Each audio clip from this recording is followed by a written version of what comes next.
The county surplus yard in Lynn County, Kansas, sat behind the road department's metal building on a gravel lot surrounded by a chain-link fence. Inside that fence, arranged in no particular order, were the things county roads leave behind.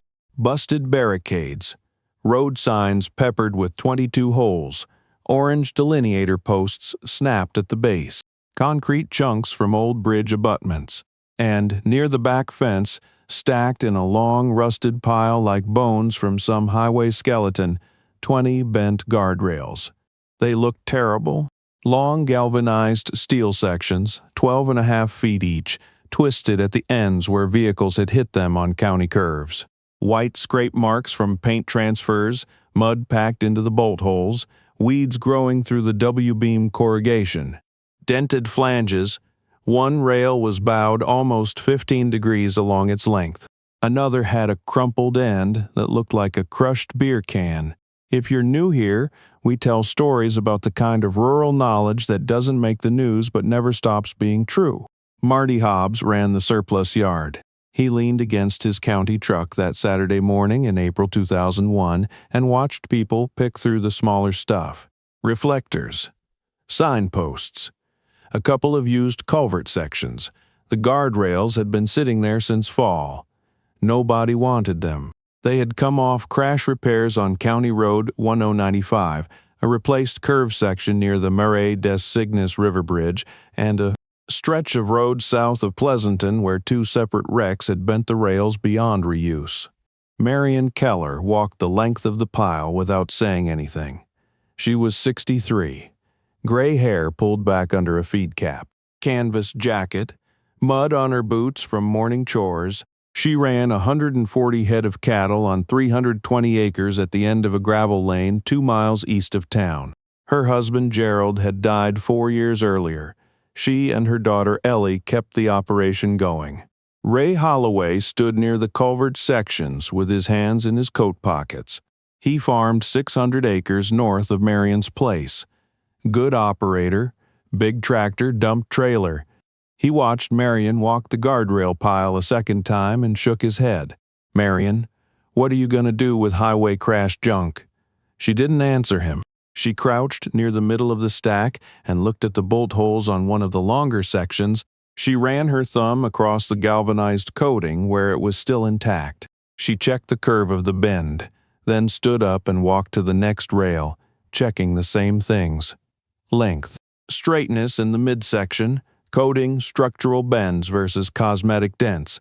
Ellie stood by the truck. She was 29, strong, sharp, good with cattle and numbers. She watched her mother inspect the pile the way most people inspect livestock at auction, carefully, quietly, looking for something specific that nobody else could see. "Mom, those are bent." Marian looked at Marty. "How much for the whole stack?" Marty blinked. All 20. They're scrap price. County just wants them gone. 40 cents a foot, same as the recycler offered." He paused. "I gotta tell you though, those are pulled off county roads. They're bent. Some of them pretty bad, came from crash sites and road rebuilds. They're not suitable for road use. Not legally, not practically. You'd be buying crash-damaged steel." Marian looked back at the pile. 20 guardrail sections. Roughly 250 feet of steel total if you laid them end to end. Bent, scraped, dented, ugly, and heavy. "Put every one of them on the trailer." Ray laughed. Not mean, just honest disbelief. "You're gonna haul 20 bent guardrails home? What for, you building a junkyard?" Marian didn't answer. She was already walking to back her truck and flatbed up to the pile. Marty wrote up the receipt while 2 county workers loaded the rails with a small loader. The steel clanged and scraped on the flatbed. It took 2 trips to get all 20 home.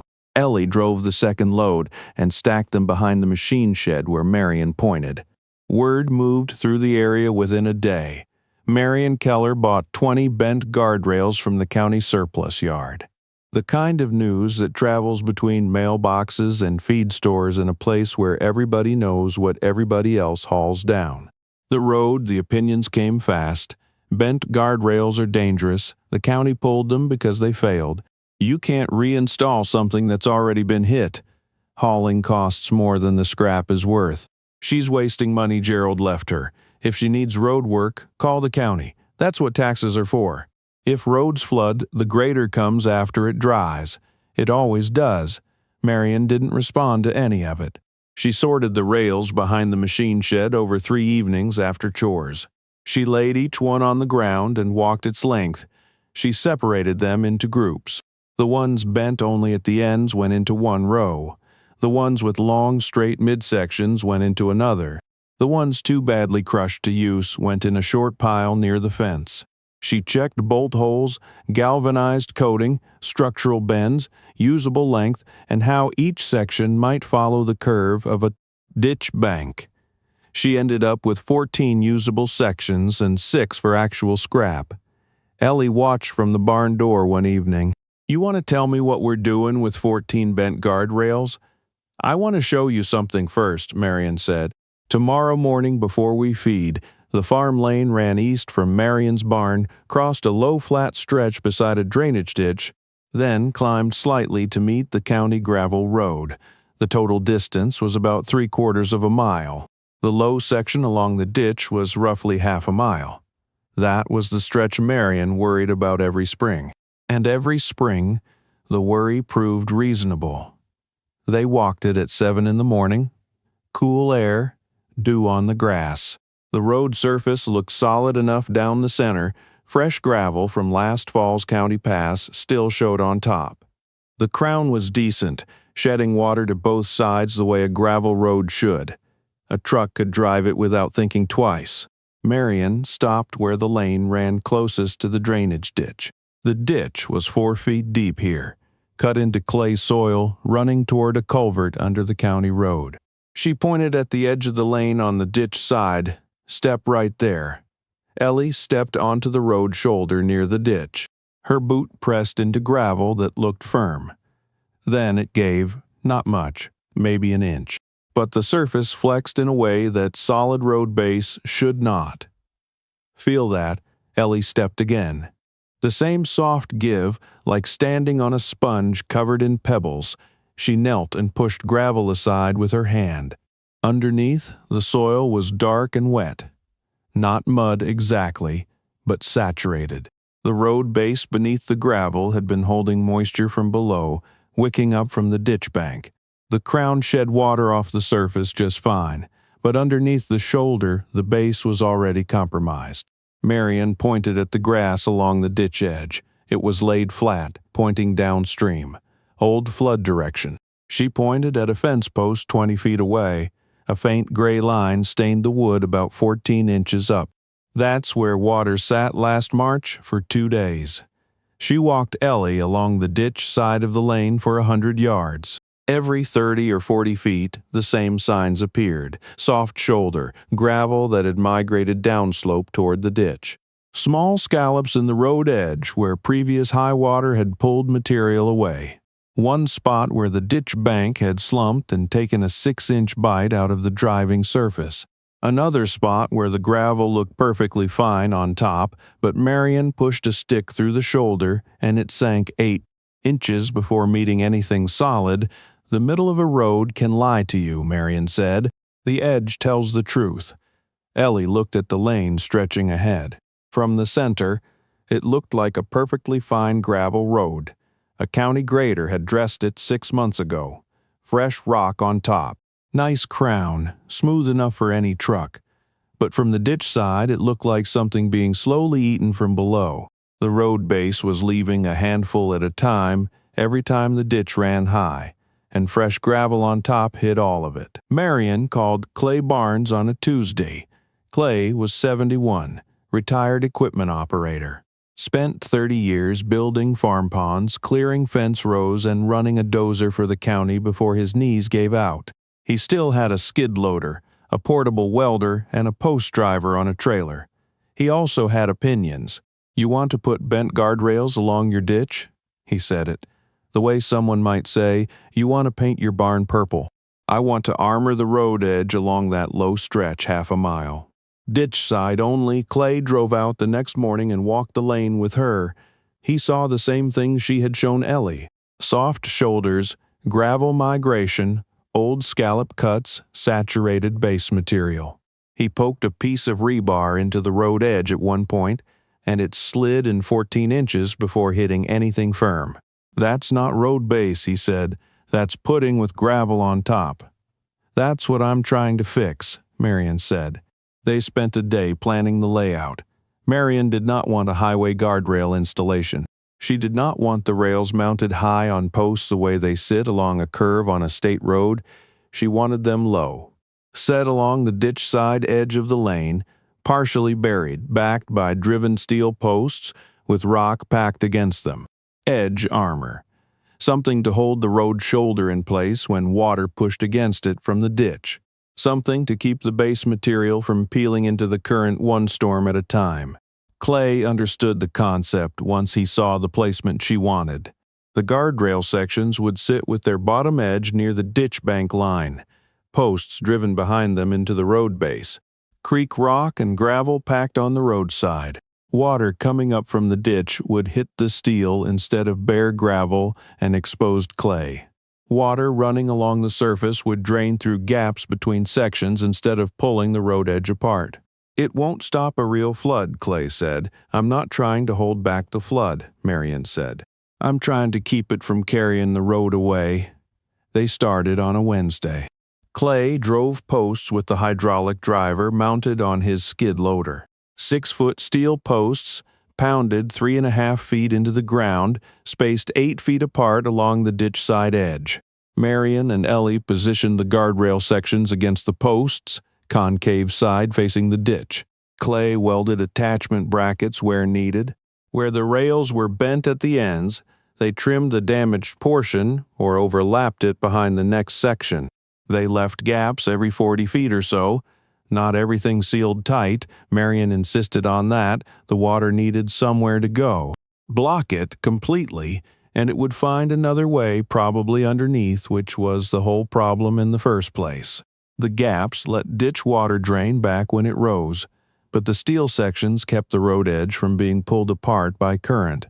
They packed creek rock against the road side of the rails. Fist-sized limestone from a pile behind Marian's barn that Gerald had stockpiled years ago for erosion work. Then gravel on top. Then more rock along the base where the rail met the ditch bank. Each section anchored into the ground, braced by posts, backed by stone. It took 4 days to cover the worst 300 yards of lane. The 14 usable sections stretched as far as they could, but there was a 40-foot gap near the far end where the rails ran. Out. Marian marked it with a reflector post and said nothing about it. The finished product was ugly.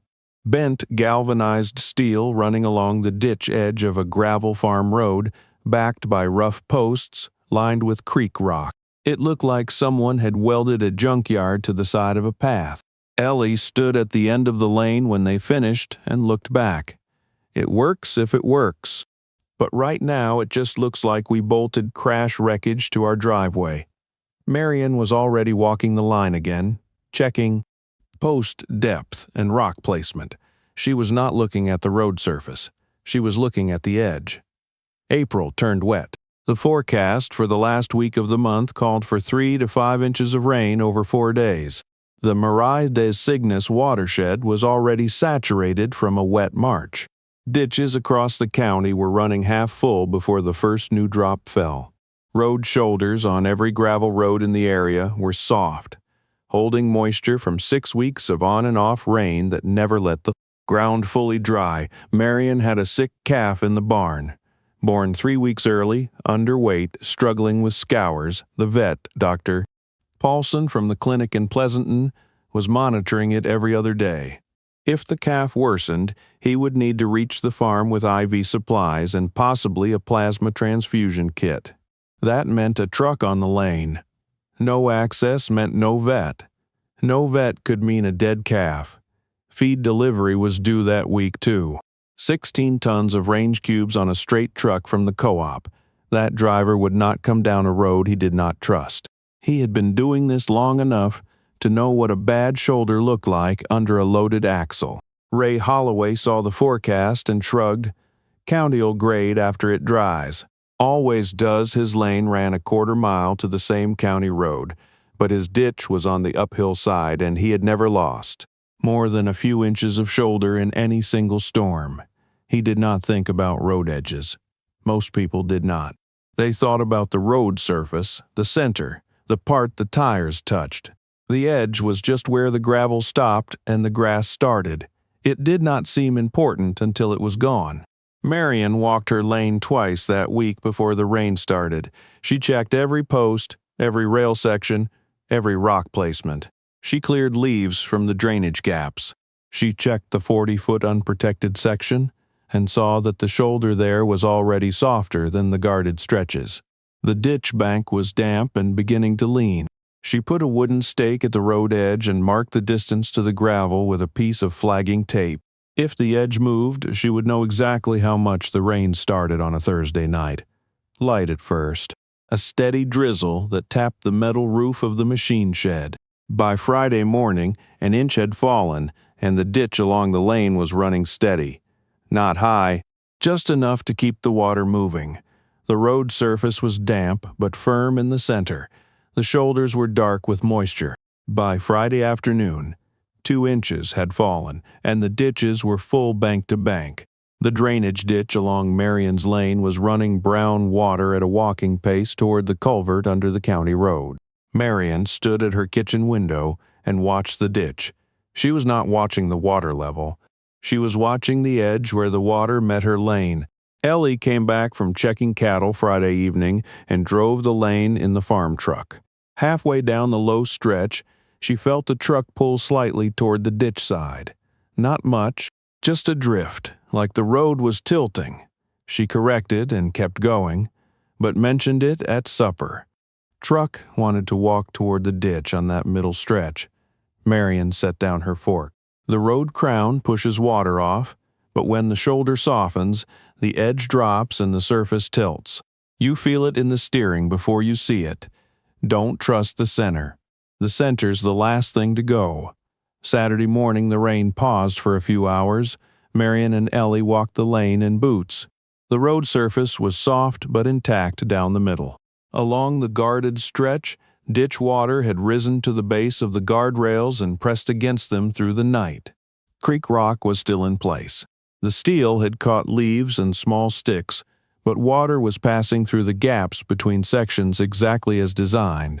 The road edge behind the rails was wet, but holding the base material had not moved. Then Marian walked past the guardrail line to the 40-foot section she had not been able to cover. No rail, no posts, no rock, just gravel over clay, same as it had always been.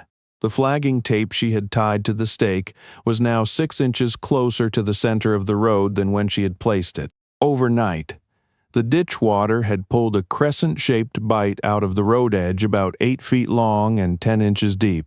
Gravel and base material had slumped into the ditch. The driving surface still looked passable in the center, but the edge was leaving. That little bite is how a road disappears, Marian said.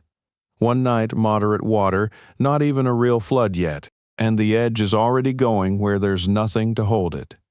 Ellie stared at it. She looked at the guarded section 10 feet away, where the rail sat against its posts and the rock held the shoulder firm. Then she looked back at the gap, same road, same ditch, same water, different result. The rain returned Saturday afternoon. Heavier this time, steady sheets driven by a south wind. By Saturday night, another 1.5 inches had fallen, and the county road department had already posted warnings on 2 low-water crossings east of town. By Sunday morning, the county had recorded 4¼ inches in 3 days. The ditch along Marian's Lane was over its banks in places, pushing shallow water across the low stretch of road. Not deep, maybe 3 or 4 inches running across the surface, but moving, carrying gravel with it wherever the edge gave way. County Road 1095 flooded at the low-water crossing near the Marais des Cygnes, closed. Barricades up, orange signs reflecting in the brown water. County Road 1140 had a culvert washout south of Prescott, where the pipe plugged with fence debris and water cut around the road, entirely taking 8 feet of gravel surface with it. Closed. County Road 807, which carried the school bus route for the eastern half of the district, had a shoulder collapse on a curve where the ditch had undercut the road base. The bus could not safely pass. Route suspended until the road crew could assess the damage. The rural mail carrier turned back Tuesday morning after finding 2 roads on her route impassable. One had water still standing across it. The other had a shoulder gone on both sides, leaving a narrow strip of gravel barely wider than her tires.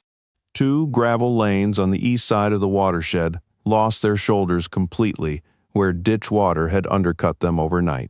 One farmer's lane had a 15-foot section simply gone, peeled off into the creek like skin from an orange. You could see the layers in the cross-section where the road had been. Gravel on top, then the clay base, then air where the ditch had hollowed it out from below. The center of that road had looked fine until it didn't. Ray Holloway's lane held through Saturday. But Sunday morning, the ditch on his uphill side overtopped and sent a sheet of water across his road surface for 6 hours. It did not destroy the center. It destroyed the downhill edge. When the water dropped, a 70-foot stretch of his lane had a shoulder that dropped off into nothing. The gravel surface looked intact from the high side. From the low side, it was a shelf hanging over air. A loaded feed truck would have broken through it like stepping on a rotten board.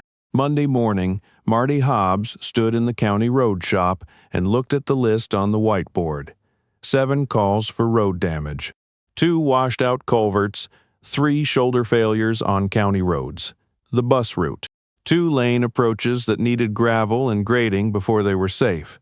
He had 2 graders, 1 backhoe, and 4 guys. "We got more washed-out roads than we got equipment," he told the crew. "County roads first. Farm lanes are on the landowners. The co-op feed truck refused 3 deliveries Monday and Tuesday. The driver, Kevin, checked each lane before committing a loaded truck. 2 had shoulder damage he could see from the county road. 1 had standing water still crossing the surface. He turned around each time. 16 tons on a single-axle straight truck does not forgive a soft edge. Tuesday morning, the rain stopped. The sky broke open by noon. Water levels started dropping through the afternoon, and by Wednesday morning, the ditches were back within their banks, running. Fast, but no longer flooding. Marian walked her lane at first light, Wednesday. The low stretch was wet. Mud on the surface, debris against the guardrails, small branches, corn trash, a piece of plastic feed sack from somewhere upstream. The gaps between rail sections had caught some gravel that washed across the road, forming small deltas of material on the ditch side. But the road edge was there. The shoulder behind the rails was intact. The creek rock had held, the posts had not moved. The 40-foot unprotected gap had lost another 2 feet of shoulder since Saturday. The stake with the flagging tape was gone entirely, washed into the ditch. The road there was narrow enough now that a truck would have to crowd the pasture side to avoid the soft edge. She spent 3 hours clearing debris from the rail line and shoveling gravel back from the gaps onto the road surface. Ellie brought the tractor with the box blade and smoothed the worst sections. They packed extra rock along 2 spots where the ditch current had pushed hardest against the rails. By noon, the lane was rough, muddy in places, ugly, but a truck could drive it. Dr. Paulson came down the lane at 1:30 in his clinic truck. The calf needed fluids again. He drove slowly, picking his way through the soft spots, tires crunching on the rough gravel where Ellie had bladed it that morning. He made it to the barn without trouble, treated the calf, checked 2 other animals while he was there, and loaded his supplies back into the truck. On his way out, he slowed where the guardrails lined the ditch and looked at them through the driver's window. Bent steel, creek rock, steel posts with orange reflectors. He stopped the truck. "Those are county guardrails." "They were," Marian said. "I couldn't get to the Henderson place yesterday. Lane's washed out. Calf over there I need to see too." He looked at the rails again, then at the road edge they were holding. "Yours is the only lane on this side of the creek I could drive today." Thursday, the co-op feed truck came. Kevin had refused 2 other deliveries that week. He drove Marian's lane at about 5 miles per hour, watching the edges, testing the surface with the caution of a man who had once sunk a rear axle into a collapsed shoulder on a road that looked perfectly solid from the cab. He made it to the barn. 16 tons of range cubes, unloaded by the feed bunks. The cattle ate. The operation kept moving. Ray Holloway did not get feed delivered until the following Monday. He hauled it himself with his tractor and dump trailer from the co-op, coming in from the county road on the far side of his property across a hayfield because his lane was not safe for a loaded straight truck. The collapsed shoulder would hold his tractor because the weight was spread across wider tires. A feed truck sitting on that edge would have gone over. He did not say anything to Marian about it, but he drove past her place that Saturday and slowed down where the guardrails lined the ditch. He looked at them for a long time through his truck window, bent, scraped, ugly, holding a road edge that every other low-lying lane in the area had lost. He could see the creek rock still packed against the rail. He could see the posts standing straight. He could see that the road behind the steel was intact, not perfect, but there, his own lane, a 1/4 mile of gravel that he had always considered better maintained than Marian's, had a 70-foot section. He couldn't drive a loaded truck across. He pulled away slowly and did not stop. Clay Barnes came out the following week to inspect the installation. He walked the rail line with Marian, checking welds and post connections. 2 posts had shifted slightly inward from the water pressure. One rail section had a new bend where a heavy cottonwood branch had lodged against it in the current. The welds on 3 brackets needed reinforcement, but the system was intact. The edge was intact. He stood at the spot where the unprotected 40-foot gap had lost its shoulder and looked at the guarded sections on either side. The contrast was hard to argue with. Steel and rock on one side, road still there. Open gravel and clay on the other road half gone. You didn't save the road by making it stronger in the middle. You saved it by keeping the edge from leaving. Marian pulled a piece of baling wire off one of the rail posts where it had washed, in from somewhere upstream. That was the part the water wanted. Clay looked at the ditch, then at the road, then at the rails. 20 bent guardrails that the county had pulled off roads because they were too damaged to reinstall. Crashed junk, scrap steel, 40 cents a foot. Gerald would have done the same thing, Clay said. Gerald taught me where to look, Marian said. He watched road edges his whole life. Said his father did too. The old gravel men knew. You crown a road to shed water off the top, but if you lose the edge, the crown doesn't matter. The base washes out from the side and the whole surface follows. Water doesn't need the whole road. It only needs one weak edge. Clay didn't say anything for a while. He just looked at the rails and the rock and the ditch running quiet below them. May came in dry. The county grader repaired the main roads over 2 weeks. The culvert on County Road 1140 was replaced. The bus route shoulder was rebuilt with new rock and graded flat.